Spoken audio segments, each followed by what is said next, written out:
Totoo po ba isa doon sa mga pinaka-challenging moment sa buhay ng isang tao, yung ang tagal-tagal mo nang hinihingi sa Panginoon ang isang bagay para sa pamilya mo, pero hanggang ngayon hindi pa binibigay ng Panginoon. Totoo po ba?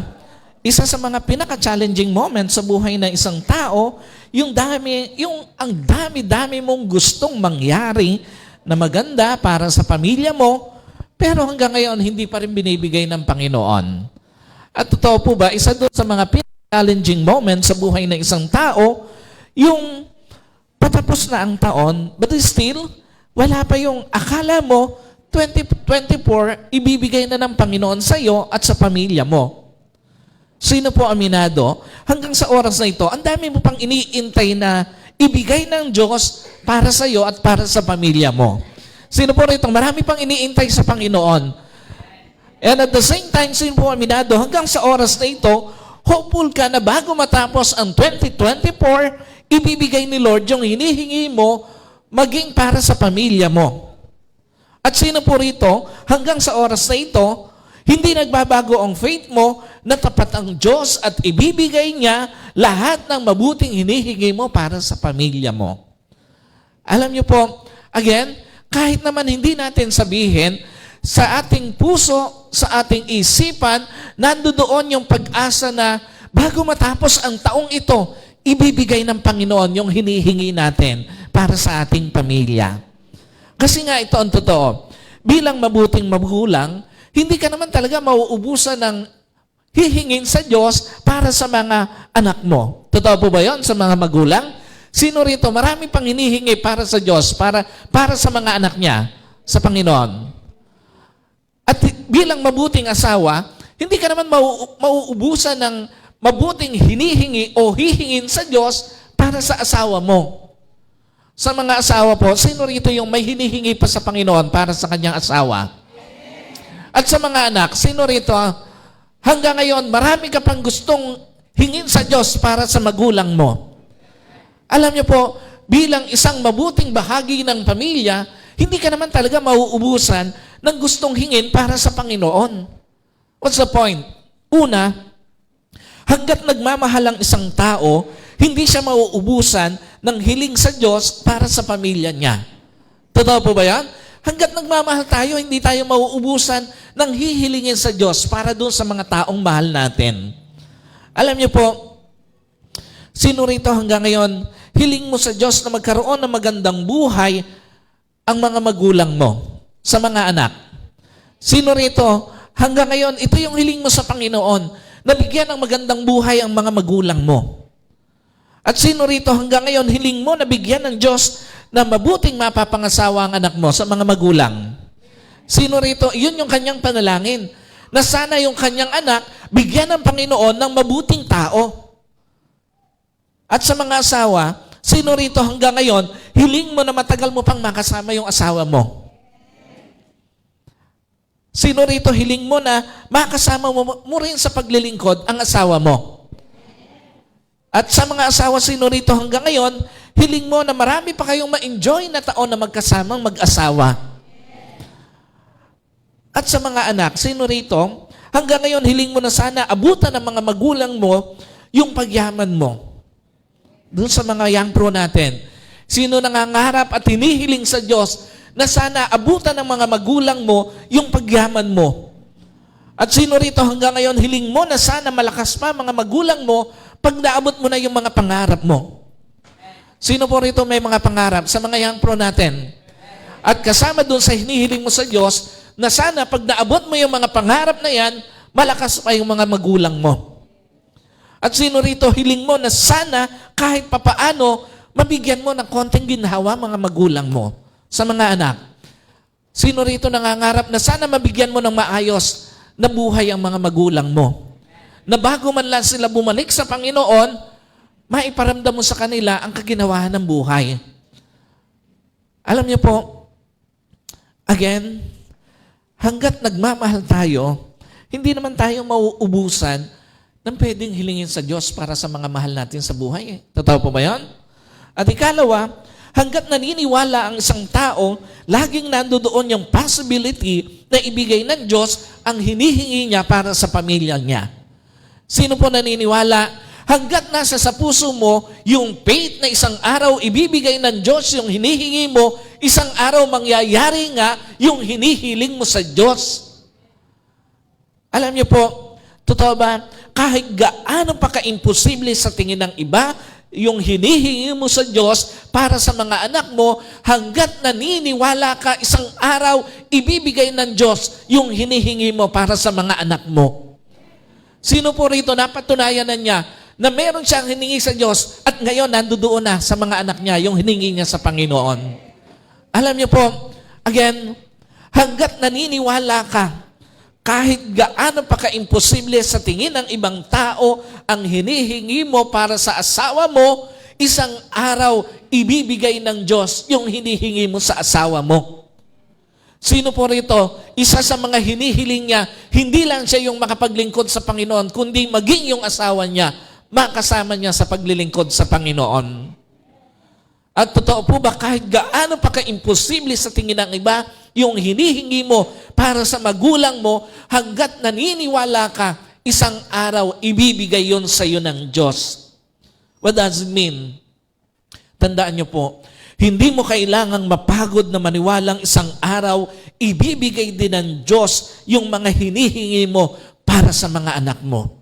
Hindi mo kailangang mainip na maniwalang isang araw, ibibigay din ng Diyos yung mga hinihingi mo para sa asawa mo. At hindi mo kailangang mawala ng pag-asa na isang araw, ibibigay din ng Diyos yung mga hinihingi mo para sa mga magulang mo. Now, the question is, bakit nga ba dumarating ka sa point na pakiramdam mo, parang malabo nang dumating yung hinihingi mo sa pamilya mo? Sino po rito aminado? At some point ng buhay mo, parang nakaramdam ka na parang hindi na darating yon. Totoo po ba yun? May mga pagkakataon na nakakaramdam tayo ng ganon? Napakiramdam natin parang hindi na darating. Alam niyo po, isa sa mga dahilan, bakit minsan dumarating tayo doon sa point na yon ng ating buhay, unang-una, dahil doon sa pakiramdam na parang sobrang layo ng present realities mo doon sa greater things na hinihingi mo para sa pamilya mo. Totoo ba minsan, parang ang hirap maniwala na yayaman ka pa kung yung present situation mo, hindi ka lang mahirap, mahirap na mahirap ka pa. Totoo po ba? Pag nandoon ka sa ganong situation ng buhay mo, parang ang hirap maniwala eh. Nayayaman ka pa, samantalang pag tinignan mo yung present situation mo, hindi ka lang mahirap. Sobrang hirap mo pa. Totoo po ba? Minsan parang ang hirap maniwala na babangon pa ang business mo kung ang present situation ng business mo hindi lang bagsak, bagsak na bagsak. At totoo po ba minsan, parang ang hirap maniwala na aayos pa ang marriage mo kung ang present situation ng marriage mo, hindi lang sugatan, sobrang sugatan. But sino po naniniwala? Despite na ngayon ang present situation mo, mahirap na mahirap ka, may kayang gawin ng Diyos sa kabuhayan mo. Totoo po ba yan? Sino naniniwala? Despite na ang nakikita mo ngayon, sobrang bagsak ang kabuhayan mo, walang-wala ka, hindi ka lang mahirap, mahirap na mahirap ka, pero sino naniniwala may kayang gawin ng Diyos dun sa kabuhayan mo? At sino po naniniwala, despite na ang present situation ng business mo, hindi lang bagsak, bagsak na bagsak, may kayang gawin ng Diyos sa business mo? At sino po naniniwala, despite na ang present situation ng marriage mo, hindi lang siya magulo, kung hindi magulong-magulo, may kayang gawin ng Diyos sa marriage mo. May kayang gawin ng Diyos sa relasyon mo. What does it mean? Una, dapat mong maunawaan ng lahat ng magaganap na greater things sa journey mo, beyond sa kaya mong gawin, pero kayang gawin ng Diyos. Sino po aminado? Limitado lang naman ang kaya mong baguhin sa kabuhayan mo eh. Totoo po ba yan? Lahat ng kaya mong baguhin sa kabuhayan mo, sa finances mo, sa kaperahan mo, lahat yun limitado lang eh. At sino po aminado? Lahat ng kaya mong gawin sa business mo, sa hanap buhay mo, sa trabaho mo, sa karir mo, lahat yon limitado lang. Totoo po ba yan? And at the same time, sino po aminado? Lahat ng kaya mong gawin sa relasyon mo, sa marriage mo, sa pamilya mo, lahat yon limitado lang. Alam niyo po, ba't sino naniniwala beyond your limitations sa kaya mong gawin sa kabuhayan mo, may kayang gawin ng Diyos na ika-amaze mo? Totoo ba yan? Sino naniniwala? Kaya kang i-amaze ng Diyos sa kabuhayan mo. Kaya kang i-amaze ng Diyos sa iyong business, sa iyong career, sa iyong hanap buhay. And at the same time, sino po naniniwala beyond sa iyong limitation, sa iyong relasyon, sa iyong marriage, sa iyong pamilya, may kayang gawin ng Diyos sa pamilya mo? What's the point? Matuto ka lang tanggapin na may hangganan ang kaya mong gawin, pero hindi ang kayang gawin ng Diyos. Matuto ka lang tanggapin na may hangganan ang kaya mong ibigay, pero hindi ang kayang ibigay ng Diyos. At matuto ka lang tanggapin na may hangganan ang kaya mong ayusin, pero hindi ang kayang ayusin ng Diyos sa journey mo. Dapat ang nakikita natin, beyond our limitations, beyond doon sa kaya nating gawin, beyond doon sa kaya nating ibigay, beyond doon sa kaya nating ayusin, yung kayang gawin, yung kayang ibigay, yung kayang ibalik ng Panginoon sa iyo. Ikalawa, dapat mong maunawaan na lahat ng magaganap na greater things sa journey mo, hindi pa pwede ang ordinary faith. Sino po naniniwala? Kung gusto mo ng greater things sa kabuhayan mo, kailangan mo siyang gamitan ng extraordinary faith. Hindi yung ordinaryong pananampalataya lang. Sino po naniniwala? Kung gusto mo ng greater things sa business mo, kailangan mo siyang gamitan ng extraordinary faith. At maging sa marriage mo, sa relasyon mo, kung gusto mo ng ng mga greater things doon sa area na yon ng buhay mo, kailangan mo siyang gamitan ng extraordinary faith. And when we say extraordinary faith, ito yung point na kahit bagsak na bagsak ang kabuhayan mo, wala nang naniniwalang makakaahong ka pa ang kabuhayan mo, pero ikaw tuloy pa rin sa paniniwalang isang araw giginhawa ka pa rin at ang pamilya mo. Iyon ang ibig sabihin ng extraordinary faith. Yung wala nang gustong maniwala na yayaman ka pa, wala nang gustong maniwala na makakaahon ka pa, wala nang gustong maniwala na magkakapera ka pa, pero ikaw, tuloy ka lang, naniniwala ka na isang araw, giginhawa ka at ang pamilya mo. When we say extraordinary faith, ito yung point na bagsak na business mo. Wala nang naniniwala na makakabawi ka pa at ang business mo, pero ikaw, tuloy ka pa rin sa paniniwalang isang araw, hindi ka lang makakabawi, i-expand pa ng Diyos ang business mo. And when we say extraordinary faith, ito yung point na bagsak ang marriage mo, bagsak na bagsak ang relasyon mo, pero ikaw, naniniwala ka pa, tuloy ka sa paniniwalang isang araw, sasaya pa, makukumpleto pa, at tatatag pa ang pamilya mo. Pag sinabi nating extraordinary faith, hindi lang yung hinihingi mo, kundi higit doon yung kayang ibigay ng Panginoon. Ganon ka-importante ang extraordinary faith para hindi ubusin ng present realities mo yung pag-asa mo para sa paparating na greater things sa buhay mo. Kasi nga, ang laki ng possibility na pwedeng ubusin nung nakikita mong realidad mo sa kasalukuyan yung pag-asa mo para doon sa iniintay mo sa hinaharap. Ikalawang dahilan, bakit may mga tao na pakiramdam natin para bang hindi na mangyayari at hindi na darating yung hinihingi natin sa Panginoon. Sobrang grabe ang dinaanan mo o dinadaan ng setbacks ng journey mo. Totoo po ba? Parang hirap maniwalang giginhawa pa pamilya mo kung sa halip na makaahong ka, parang lalo ka pang nababaon sa utang eh. Totoo po ba yun?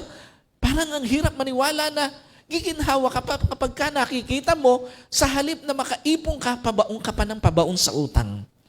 Totoo ba parang ang hirap maniwala na parang magtatagumpay ba business mo kung sa halip makabawi, parang palugi ka ng palugi. At totoo po ba parang ang hirap maniwala na mabubuo pa ang marriage mo kung sa halip maayos, parang lalo pang gumugulo. Parang lalo pang nagiging complicated ang relasyon mo. Kasi nga ito ang totoo. Sa ayaw at sa gusto mo, pwede ka talagang maapektuhan ng mas humihirap mong sitwasyon. Totoo po ba yan? Pagka tayo ay nakikita natin, mas nagiging mahirap yung sitwasyon natin, naaapektuhan tayo. Totoo po ba yan? Naaapektuhan yung pananiwala mo, naaapektuhan yung pananampalataya mo, naaapektuhan ang pag-asa mo. Ito po ang totoo. Sa ayaw at sa gusto mo, pwede ka talagang maapektuhan, pwede ka talagang panghinaan ng loob. Pag sa halip mapalapit ka, parang mas napapalayo ka pa sa hinihiling mo sa Diyos. Kaya nga sa mga ganong point ng journey mo, kailangan mong maunawaan na una, walang permanenteng pagsubok sa journey, malibang tanggapin mo na permanente na siya sa buhay mo. Sino po naniniwala? Wala naman talagang permanenteng kahirapan sa buhay. Totoo ba yan? Sino naniniwala? Sa mga nagbi-business, wala naman talagang permanenteng pagkalugi sa business. At sa mga may asawa, sa mga may relasyon, sino naniniwala? Wala naman talagang permanenteng pagsubok sa isang relasyon. May mga point naman talagang makakaranas ka ng kakapusan sa buhay, pero kahit anong grabe pa, yung kahirapan na yon, dadaan lang yun eh. Totoo po ba yan? Kahit gaano pa kagrabe yung kahirapan na yan, dadaan lang siya. May mga point naman talagang makakaranas ng pagkatalo sa negosyo, pero kahit anong grabe pa ng pagkalugi yan, dadaan lang yon. At may mga point naman talagang makakaranas ng hindi pagkakasundo sa pamilya, sa relasyon, pero tandaan nyo po, dadaan lang yon. Magiging permanente lang, tandaan nyo po. Nagiging permanente lang ang kakapusan sa kabuhayan kapag ikaw mismo ang nag-stay sa buhay na laging kapos. Nagiging permanente lang ang pagbagsak, ang pagkalugi sa negosyo kapag ikaw mismo ang nag-stay sa isang negosyo na laging lugi. At tandaan niyo po, nagiging permanente lang ang pagkasira ng marriage, ng relasyon, ng pamilya kung ikaw mismo ang nag-decide na mag-stay sa isang sirang relasyon at pamilya at marriage. Ikalawa, mas nagtatagal lang naman ang pagsubok sa isang journey pag nabibigong matutunan yung dapat matutunan eh. Totoo po ba yan? Sino naniniwala? Lahat ng pagsubok sa kabuhayan, may aral na tinuturo eh. Sino po naniniwala? Nung mawalan ka ng pera, may aral na tinuturo ang Diyos. Bakit nawalan ka ng pera eh? Totoo po ba yan? Sino naniniwala? Nung kinapos ka ng matindi, may aral na dala yon. Bakit kinapos ka ng matindi? And at the same time, sino naniniwala? May aral na dala, bakit nalugi ka sa negosyo mo? Lahat ng pagkatalo, pagkalugi sa hanap buhay, o maging sa karir, sa problema sa karir, lahat ng to may aral na dala. At sino po naniniwala? Yung pagtatalo nyo, yung pagkakagalit nyo mag-asawa, lahat yun may aral na dala. Lahat ng kaguluhan, lahat ng mga pagsubok na dinadala sa isang relasyon o nangyayari sa isang relasyon, maging sa loob ng pamilya, lahat yun may aral na dinadala. Alam niyo po, nagtatagal lang ang ating pag-i-stay sa mga pagsubok na yon sa iba't ibang areas ng buhay natin simply because hindi natin natututunan yung dapat nating matutunan. Alam niyo po, the more na nabibigo kang matutunan, yung aral na dala, bakit kinakapos ka, the more na pinatatagal mo season ng kahirapan sa journey mo. The more na nabibigo kang matutunan, yung aral na dala, bakit nalulugi business mo? Bakit nagugulo ang karir mo? The more na pinatatagal mo ang pagkalugi sa journey mo. And the more na hindi mo natututunan yung aral na dala, bakit magulo relasyon mo? Bakit magulo ang marriage mo? Bakit magulo ang pamilya mo? The more na pinatatagal mo ang season ng journey mo sa magulo ang pamilya mo, ang marriage mo, ang relasyon mo. Kaya nga, ganun ka-importante na wag mo lang basta daanan ng mga setbacks sa journey mo, learn from your setbacks, at wag nang balikan ng paulit-ulit yung pace na yun na journey mo. Dapat kung kinapos ka ngayong season na ito, dapat sa mga susunod na season ng journey mo, hindi na dapat nangyayari yon ng paulit-ulit. Dapat, kung nalugi ka dito sa business na ito, sa susunod na season, hindi na dapat ganon ang paulit-ulit na mangyari. Kung nagkagalit kayong mag-asawa, kung nagkaroon kayo ng problema sa inyong relasyon, kung nagka-problema sa inyong pamilya, dapat sa susunod na season, hindi na nangyayari yon. Hindi na paulit-ulit at binabalikan yung pace na yon ng ating journey.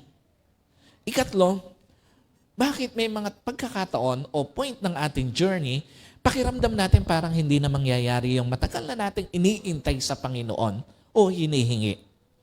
Parang tingin mo, o pagtingin mo, parang ikaw na lang yung napag-iwanan sa journey. Sino po aminado? Minsan hindi mo maiwasang makaramdam ng pressure pag yung mga kapanabayan mo sa buhay, magiginhawa na ikaw na lang ang hirap. Totoo pa ba? Minsan, nakakaramdam tayo ng ganun eh. Pag nakikita mo yung kapanabayan mo sa buhay, ang giginhawa na, pero ikaw, mahirap pa rin. Sino po aminado? Minsan hindi mo maiwasang makaramdam ng pressure pag yung mga kapanabayan mo sa pagninegosyo, stable na ang kanilang business, pero ikaw, struggle pa rin. At sino po aminado? Minsan, hindi mo maiwasang makaramdam ng pressure pag yung mga kapanabayan mo sa pagpapamilya, buong-buo ang pamilya, pero ikaw sirang-sira. But sino po naniniwala? Iba-iba naman talaga ang dealings ng Diyos sa bawat tao. Totoo po ba yan? Iba-iba ang dealings ng Panginoon. Maaari ito yung dealings ng Panginoon sa mga kapanabayan mo sa buhay, sa pagninegosyo, sa pagpapamilya, pero iba ang dealings sa iyo ng Panginoon.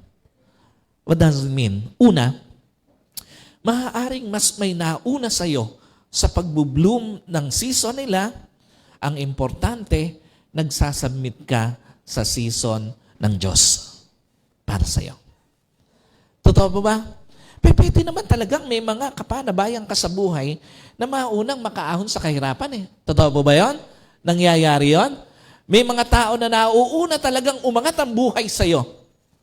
At totoo po ba? Pwede naman talagang may mga kapanabayan ka sa pagbibusiness na maunang mag-bloom yung kanilang business eh. Totoo ba yan? And at the same time, totoo ba? May mga kapanabayan ka sa pagpapamilya na mas naunang naging maayos ang kanilang pamilya, ang kanilang relasyon, ang pagsasama, kaysa sa iyo. But what important is, alam mo, naniniwala ka at nagsasubmit ka sa season ng Diyos para sa pag-ahon mo sa kahirapan. Sino po naniniwala? Kung may season ng Diyos sa ibang tao para ihahon sa kahirapan, may season din ng Diyos para iahon ka sa kahirapan. Kung may season ng Diyos para bigyan sila ng maginhawang buhay, sino naniniwala? May season din ng Diyos para paginhawahin ka sa buhay mo. And at the same time, sino naniniwala? Kung may season ng Diyos para gawing stable ang kanilang business, may season din ng Diyos para pagtagumpayin ang business na meron ka. At sino po naniniwala? Kung may season na ibinigay ang Diyos sa ibang tao para magiging maayos ang kanilang pamilya, ang relasyon, sino naniniwala? May season din ng Diyos para maging maayos ang pamilya mo. May season din ng Diyos para maayos ang iyong relasyon. Alam niyo po, ang importante lang dito, nagsasubmit tayo doon sa season ng Panginoon. Alam niyo po, ang importante dito, nagsasubmit tayo na doon sa panahon ng Panginoon, muling ibabangon ang kabuhayan mo, muling ibabangon ang business mo, ang karir mo, ang trabaho mo, and even ang relasyon mo. Kasi nga, tandaan niyo po, when you submit to the season of God, hindi ka lang naniniwala sa timing ng Diyos, higit sa lahat, naniniwala ka sa kayang gawin ng himala ng Diyos sa kabuhayan mo. Ang ibig sabihin ng pagsasubmit sa season ng Diyos, naniniwala ka hindi lang doon sa kayang gawin ng Diyos, kundi doon sa himalang kayang ibigay ng Diyos sa kabuhayan mo. When you submit dun sa season ng Diyos para sa business mo, hindi ka lang naniniwala sa kayang gawin ng Diyos, kundi naniniwala ka na may kayang ibigay na himala ang Diyos sa business mo. And when you submit sa season ng Diyos para sa pamilya mo, sa marriage mo, sa relasyon mo, hindi ka lang naniniwala doon sa kayang gawin ng Diyos, kundi naniniwala ka na may ibibigay na miracles ang Panginoon na himala ang Diyos sa area na yon ng buhay mo. Ikalawa, maaaring may mas nauna sa iyo sa pagbubloom ng season nila, ang importante, you maintain a humble heart while waiting. Sino po naniniwala? Sobrang importante yun eh. You maintain a humble heart while waiting na ayusin ng Diyos ang kabuhayan mo. Totoo po ba yun? Importante na nanatili na mapagpakumbaba ang puso mo habang iniintay mo na ayusin ng Diyos ang kabuhayan mo. Sino naniniwala? Importante yon na you maintain a humble heart habang iniintay mo na ayusin ng Diyos ang business mo, ang karir mo, ang trabaho mo. At sino po naniniwala? Importante yon na you maintain a humble heart habang iniintay mo na ayusin ng Diyos ang pamilya mo, ang relasyon mo, ang marriage mo. Alam niyo po, ito ang totoo. When you maintain a humble heart, while waiting na ayusin ni Lord kabuhayan mo, i-enjoy mo lang process ni Lord. At iiwas ka nitong mapuno ng bitterness while waiting. Totoo po ba yan?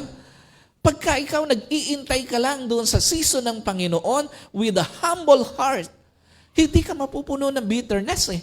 Hindi ka maninisi ng ibang tao bakit wala kang pera.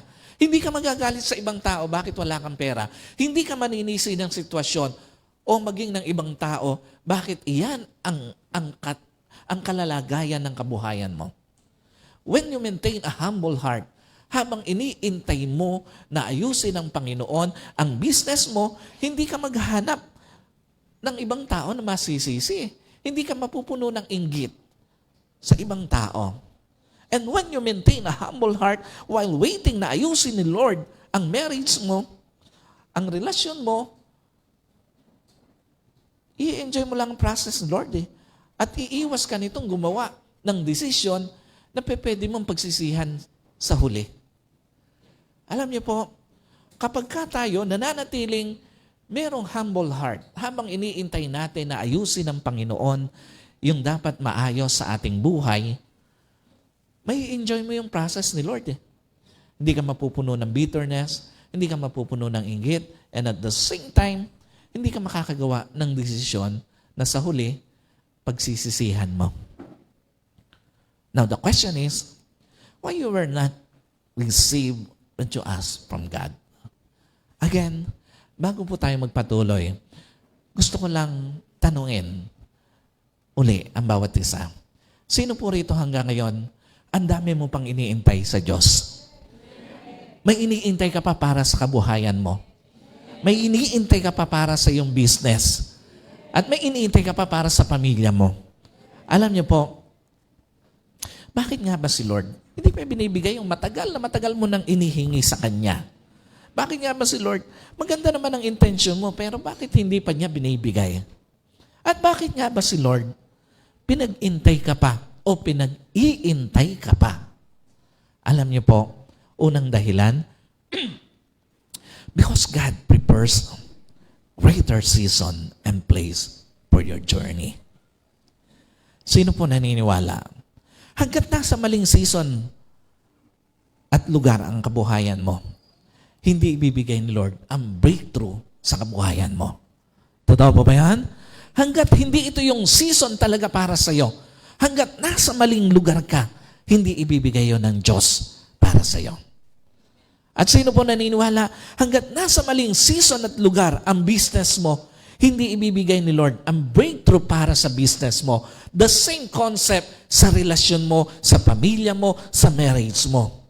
Pansinin nyo, ang sabi dito sa Psalms 137, verse 1 and 4, sabi dito, sa tabi ng mga ilog ng Babylonia, doon tayo'y naupo at umiyak nang ang sayon ay ating maalala. Sa verse 4, ang sabi doon, paano namin aawitin ang awit ng Panginoon sa isang lupang banyaga?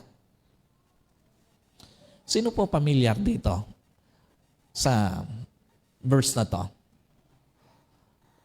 Sino may alam na alam niya na may kanta to?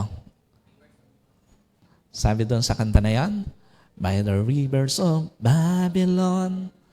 Alam niyo ba na dito kinuha yung kanta na yan? Sa Psalms 137, sabi doon, ano pinapakita rito?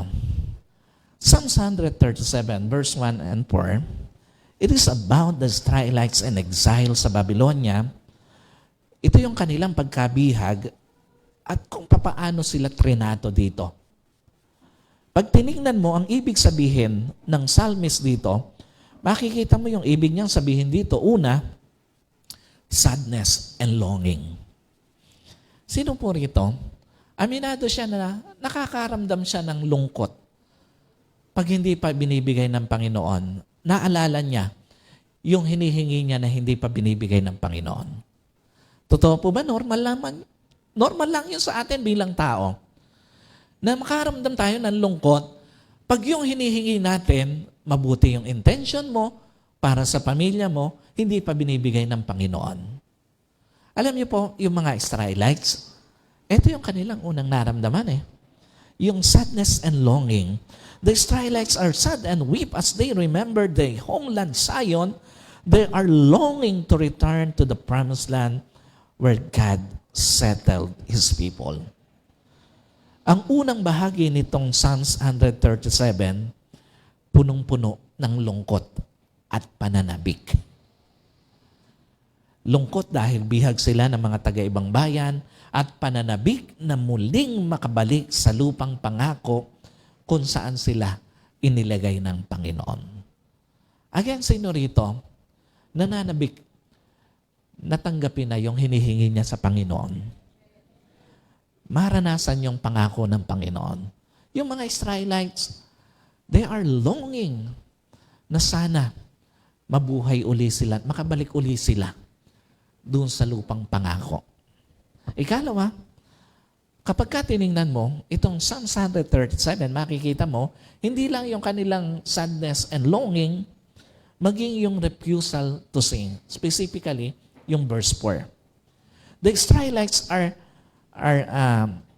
asked to sing the Lord's song in a foreign land, but they refuse. The reason they cannot sing is because they are in a foreign land, and only those who are free can sing. Bakit sila tumanggi sa pagpapakanta sa kanila habang nasa ibang lupain sila? Sapagkat ito po ang totoo. Sa kanilang panahon, yung mga malalaya lang ang pwedeng umawit. Alam niyo po, sometimes, hindi natin magawang magpuri, hindi natin magawang mag-worship sa Panginoon simply because punong-puno ng sadness, ng longing ang puso natin doon sa hinihingi natin sa Panginoon. At ikatlo, na pinapakita nitong Psalm 137, aside from sadness, from longing, from refusal to sing, is patience. They are patient and do not resume playing their harp even though their enemies try to make them. Para sa kanila, matyaga pa rin nilang hihintayin yung season na aalasin sila ng Diyos sa pagkabihag. Kaya hindi sila umaawit sapagkat alam nila, isang araw, babalik kami doon sa Israel, doon sa Zion, at aawit ulit kami sa Panginoon. What does it mean? Una, laging may nakalaang season ng Diyos para palayain sa pagkabihag ang journey mo. Sino po naniniwala? May season ng Diyos para palayain ka. Sino naniniwala? Hindi habang buhay, bihag ka ng kahirapan at ang pamilya mo. Totoo po ba yan? Sino naniniwala? Hindi habang buhay, yung business mo, yung karir mo, yung hanap buhay mo, bihag ng pagkabigo, bihag ng pagkatalo. And at the same time, sino naniniwala? Hindi habang buhay, ang pamilya mo, bihag ng kaguluhan. Isang araw, palalayain ka ng Diyos sa kahirapan at itatawid ka sa season ng journey mo na puno na ng kasaganaan. Maniwala ka, isang araw, palalayain ng Diyos sa pagkalugi ang business mo, palalayain ka ng Diyos sa karir na walang kasiguraduhan at itatawid ka sa season ng journey mo na sobra-sobra ang kita mo. At isang araw, maniwala ka, palalayain ka ng Diyos sa pamilyang sira, punong-puno ng lungkot, punong-puno ng kabigatan. At itatawid ka ng Diyos sa season mo na buo na ang pamilya mo at masaya ka. Tandaan niyo po, laging may nakalaang season ng Diyos para palayain sa pagkabihag ang journey mo. Ikalawa, lagi may nakalaang season ng Diyos para i-redeem lahat ng nawala sa iyo. Sino po naniniwala? Lahat ng nawala sa iyo, kayang palitan ng Diyos. Naniniwala po kayo doon? Sino naniniwala? Lahat ng nawala sa iyo, kayang ibalik ng Diyos. At sino naniniwala? Lahat ng nawala sa iyo, kayang ibigay uli ng Diyos. What's the point? Maniwala ka, lahat ng nawalang kasaganaan sa buhay mo, kayang palitan, kayang ibalik, at kayang ibigay uli ng Diyos sa iyo. Kung nakaranas ka man ng medyo matagal na panahon na mahirap, maniwala ka, darating ang season, ibabalik ng Diyos, i-redeem ng Diyos, i-restore ng Diyos lahat ng nawala sa iyo. Maniwala ka, lahat ng nawalang kita sa business mo, kayang palitan, kayang ibalik, at kayang ibigay uli ng Diyos sa iyo. At maniwala ka, lahat ng nawalang saya sa pamilya mo, sa relasyon mo, kayang palitan, kayang ibigay uli ng Diyos sa iyo. God has a season of redemption sa lahat ng nawala sa iyo. God has a season of restoration sa lahat ng nawala sa iyo. And God has a season of healing sa lahat ng nasaktan sa iyo. Nasaktan ang kabuhayan mo, nasaktan ang business mo, nasaktan ang karir mo, nasaktan ang pamilya mo, ang relasyon mo. One day, God will heal lahat ng nasaktan sa journey mo. And another thing, bakit ang Panginoon minsan hindi pa binibigay yung hinihingi mo? Ang ganda naman ng intention mo. Para naman sa pamilya mo. Para naman sa'yo. Because God prepares greater answer than you ask for your journey. Totoo po ba minsan? Kaya pala hindi binibigay ng Diyos yung hinihingi mo para sa kabuhayan mo. Kasi may mas maganda palang ibibigay ang Diyos na kabuhayan sa iyo. Totoo ba minsan? Kaya pala hindi binibigay ng Diyos yung hinihingi mo para sa business mo kasi may mas magandang ibibigay pala ang Diyos kaysa sa hinihingi mo. And even doon sa relasyon mo. Kaya pala hindi binibigay pa ng Diyos kasi merong mas magandang ibibigay ang Diyos sa iyo. What does it mean? Una, in moment of desperation, lagi mong alalahanin, kasama mo si Lord sa lahat ng laban ng buhay mo. Sino po naniniwala? Kasama mo si Lord sa lahat ng pagsubok na hinaharap ng kabuhayan mo. Totoo po ba yan? Ang Diyos ang kasama mo kahit gaano pa katindi yung pagsubok na hinaharap ng kabuhayan mo, ang alam mo, kasama mo ang Panginoon. At sino naniniwala, kasama mo si Lord sa lahat ng pagsubok na hinaharap ng business mo, ng karir mo, ng trabaho mo. At sino naniniwala, kasama mo si Lord sa lahat ng pagsubok na hinaharap ng pamilya mo. At dahil kasama mo si Lord sa laban ng kabuhayan mo, kahit gaano pa kahirap ang laban na yan na hinaharap ng kabuhayan mo, hanggat lumalaban ka, ilalaban ng Diyos ang kabuhayan mo. Kahit gaano pa kahirap, dahil naniniwala ka na kasama mo ang Panginoon sa hinaharap na laban ng business mo, ng karir mo, ng trabaho mo, maniwala ka, hanggat lumalaban ka, ilalaban ng Diyos ang business mo, ilalaban ng Diyos ang karir mo, ilalaban ng Diyos ang trabaho mo. At the same time, maging ang pamilya mo, hanggat inilalaban mo ang pamilya mo, hanggat inilalaban mo ang relasyon mo, hanggat inilalaban mo ang marriage mo, ilalaban ng Diyos ang pamilya mo. Maniwala ka. Gaya ng sinabi ni Lord dito sa Isaiah 45 verse 2, ako'y magpapauna sa iyo at papatagin ko ang mga bako-bakong dako, ang mga pintuang tanso ay aking wawasakin at ang mga harang na bakal ay aking puputulin. Maniwala ka, dahil nasa unahan mo ang Diyos, higit sa hinihingi mo para sa kabuhayan mo, ibibigay ng Diyos sa iyo. Tatanggalin niya lahat ng hadlang. Tatanggalin niya lahat ng pwedeng pumigil para bumuhos ang pagpapala na gusto ng Diyos na dumaloy sa buhay mo. Maniwala ka, dahil nasa unahan mo ang Diyos, higit pa sa hinihingi mo para sa business mo, para sa karir mo, para sa trabaho mo, ang ibibigay ng Diyos sa iyo. At maniwala ka, dahil nasa unahan mo ang Diyos, higit pa sa hinihingi mo para sa pamilya mo, ang ibibigay ng Diyos sa iyo. Ganon kaimportante na hayaan mong ang Diyos, hindi ikaw ang mauna sa anumang laban meron ka sa buhay mo. Kung ang laban na meron ka ngayon sa kabuhayan mo, ibigay mo sa Diyos ang pangunguna. Let the Lord lead dito sa laban na ito ng buhay mo. Kung ang laban na meron ka ngayon sa karir mo, sa business mo, hayaan mo, ibigay mo sa Diyos ang pangunguna. Huwag ikaw ang manguna. At kung may laban ka ngayon para sa pamilya mo, hayaan mo ang Diyos ang manguna sa laban na yan para sa pamilya mo. Ikalawa, in moment of desperation, lagi mong alalahanin, hindi tatanggalin ni Lord ang mahirap na sitwasyon mo. Sa halip, itatawid ka niya sa mahirap na sitwasyon mo. Totoo ba si Lord?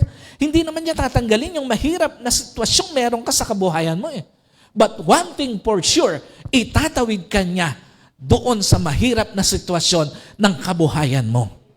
Totoo ba si Lord? Hindi ka naman tatanggalin doon sa sitwasyon na mahirap na kinakaharap ng business mo eh, ng karir mo, ng trabaho mo. But one thing for sure, itatawid ka niya doon sa sitwasyon na yon ng buhay mo. And at the same time, totoo ba si Lord? Hindi naman niya tatanggalin yung mahirap na sitwasyong meron ng pamilya mo eh.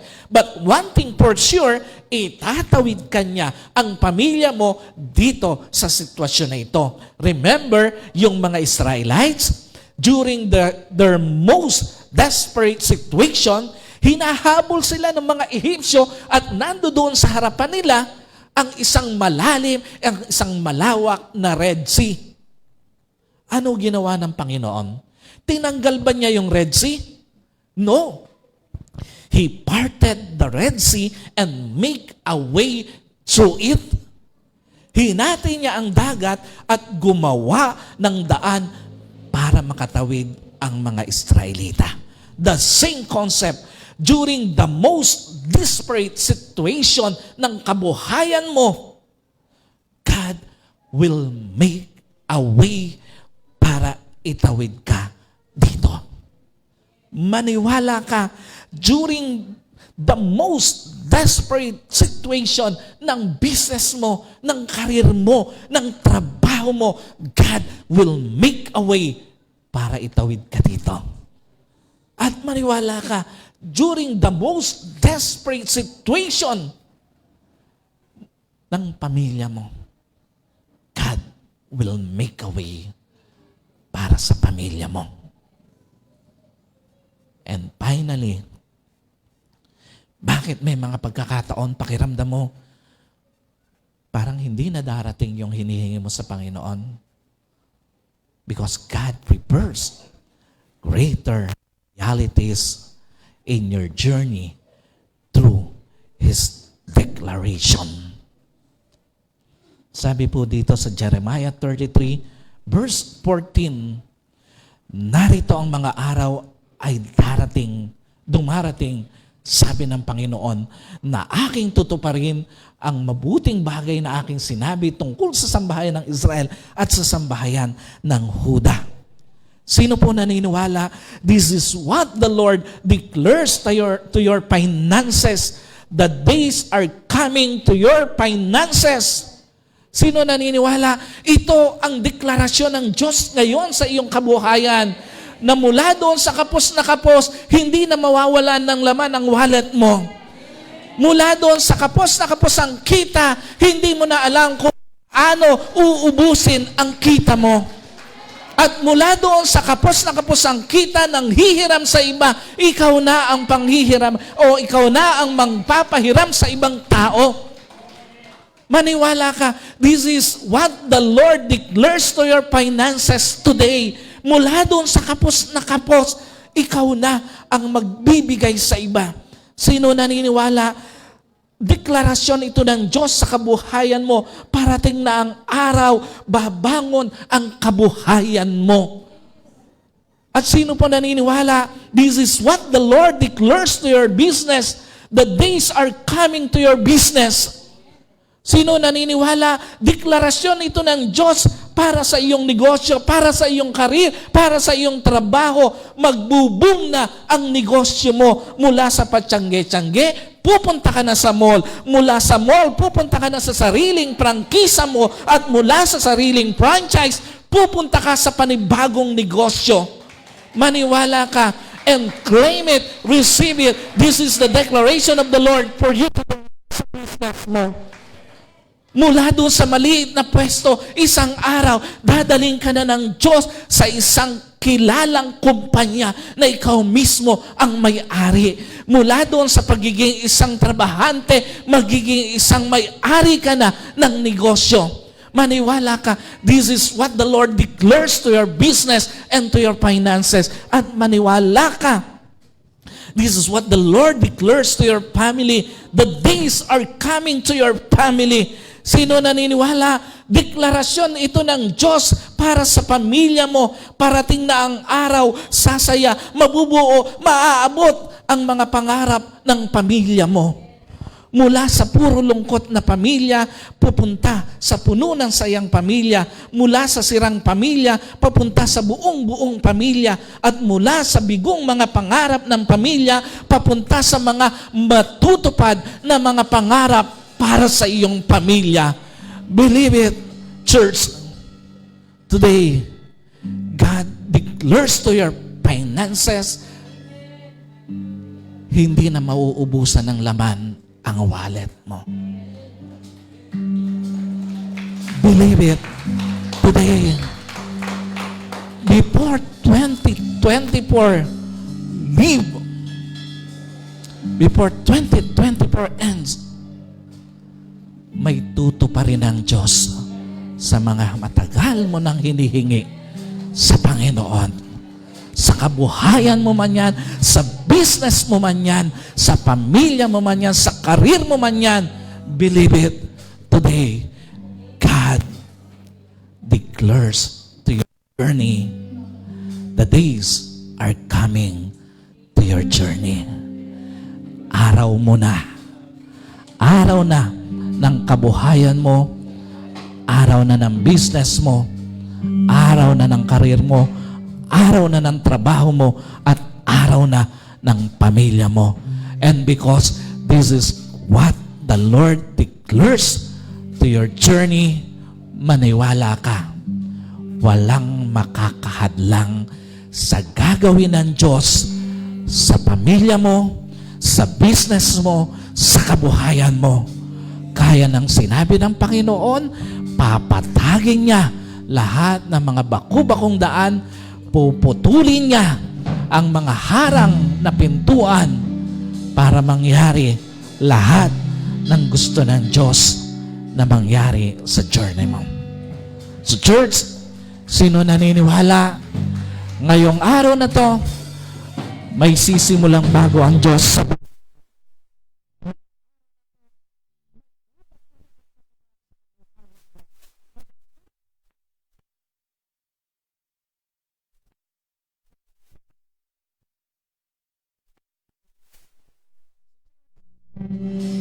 Pwede po ba ngayon tayo lahat? As we receive the declaration of the Lord for your journey today, habang inaawit natin itong awitin na ito, pasalamat ka na sa Panginoon. Pasalamat ka na ngayong araw na to. Ito pala yung araw ng Diyos para sa kabuhayan mo, para sa business mo, para sa karir mo, sa trabaho mo, at para sa pamilya mo.